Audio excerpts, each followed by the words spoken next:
Over the last few months on 13 News Today, the child literacy rate across different counties in the state line has been a grand topic of discussion. And right now, the child literacy rate in Winnebago County currently sits at 32%. This morning, we're learning more about a program that has been on a mission to improve that rate for the last 22 years. I'm joined by Kathy Quiet-Hess from Rockford Reads. How are you feeling this morning? Thanks for waking up with us. I'm happy to be here. Thank you for having me. Yes, thank you so much. So first, let's just dive right into it. What is Rockford Reads for those who don't know? Rockford Reads is a volunteer reading program designed to enhance the literacy development of second and third graders in Rockford Public Schools. And you guys have been doing this for over 2 decades. I mean, what kind of success have you seen? I'm sure you've seen tangible changes in our community with our second and third graders especially. We definitely have. Second and third grade is really a pivotal point in literacy for children. We knew that going in.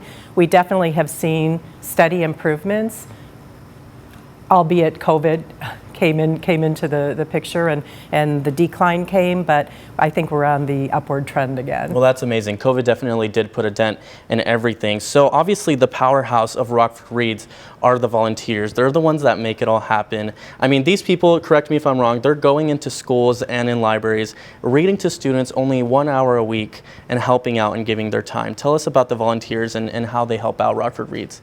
The volunteers are obviously the heart of our program. So volunteers commit an hour a week. Some of them do more if they can.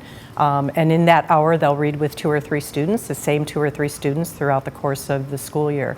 I do want to mention that ideally, we ask our volunteers to commit that hour a week through the school year. That being said, we have a lot of volunteers who are retired, and some of them are snowbirds, and we don't rule those volunteers out because every little bit helps. So they can come read for a few months till they leave for the winter, come back and read with those students in the spring again.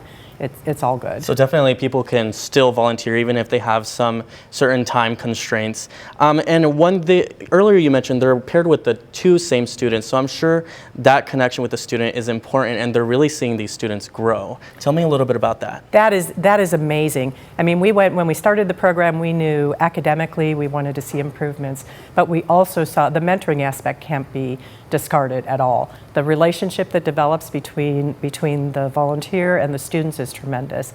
If I don't show up in a week, the students know, and they're like, where were you last week? And they really see that difference. And tell me briefly about the partnership you have with Rockford Public Library and RPS 205 to really ensure that these students are getting the education that they deserve. Right. So we work very closely, obviously, with RPS, Rockford Public Schools, to provide the program. And to be in the schools. And then Rockford Public Library very graciously steps in and provides the training for our volunteers. Amazing. Well, let's talk to our viewers a little bit about that training. First off, Kathy, thank you so much for joining us this morning. And if you're interested in becoming a volunteer for this great cause at Rockford Reads, you must first be cleared by RPS 205. You can find all that information on RPS 205's website. You see that on your screen right there. And after approved, there are 2 options for trainings that you can attend at RPL locations. So one is next Tuesday, October 24th, and another on October 26th. And as always, you can find all that information on our website, wrex.com. Again, Kathy, thank you so much for joining us this morning.